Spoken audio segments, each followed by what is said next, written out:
छत्तीसगढ़ के दंतेवाड़ा में करीब 36 नक्सलियों ने आत्मसमर्पण कर दिया है। इनमें से 26 ऐसे नक्सली थे जिन पर 65 लाख रुपए का इनाम था। सरकार इसे बड़ी सफलता मान रही है। गृह मंत्रालय ने डेडलाइन तय किया है नक्सलवाद से लड़ने के लिए और इसे खत्म करने के लिए। गृह मंत्रालय ने 30 मार्च 2026 का वक्त रखा है। इसके बाद देश से नक्सलवाद खत्म हो जाएगा। सरकार इसी की ओर बढ़ रही है। अब सवाल ये उठता है कि नक्सली आखिर आत्मसमर्पण क्यों कर रहे हैं? तो इसकी कई वजह हैं। पहला, सरकार की तरफ से उन्हें आश्वासन दिया गया है कि सरकार की तरफ से ये आश्वासन दिया गया है कि नक्सलियों को 50,000 रुपए दिए जाएंगे, कृषि योग्य भूमि दी जाएगी और कौशल विकास पर केंद्रित कुछ काम सिखाए जाएंगे। इससे नक्सलियों को समाज में खुद को व्यवस्थित करने में आसानी होगी। अब सवाल ये भी उठता है कि नक्सली आंदोलन कमजोर क्यों पड़ गया है? यहाँ पर नए युवा क्यों नहीं आ रहे? तो इसकी वजह है इनकी विचारधारा, जिससे नए युवा इनकी ओर आकर्षित नहीं हो रहे हैं। पुराने जो हैं वो काफी बूढ़े हो गए हैं, वो आंदोलन को समेट नहीं पा रहे हैं और गांव तक इस आंदोलन को नहीं ले जा पा रहे। और दूसरी वजह यह है कि सुरक्षा कर्मी अब गांव के घने जंगलों तक पहुंच चुके हैं। सरकार ने अपने विकास की जो कहानी है उसे गांव तक पहुंचा चुकी है। तो ऐसे में पुलिस स्टेशन गांव-गांव तक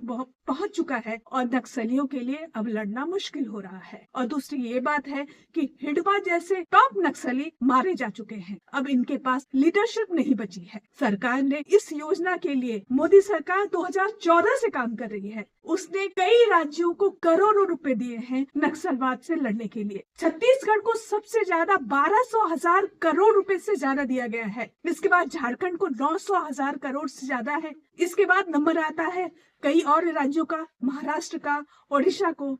इन सबको भी 400,000 करोड़ से ज्यादा पैसे दिए जा चुके हैं नक्सलवाद से लड़ने के लिए। अब ये समय आ गया है कि नक्सलवाद से देश को निजात मिल सकता है।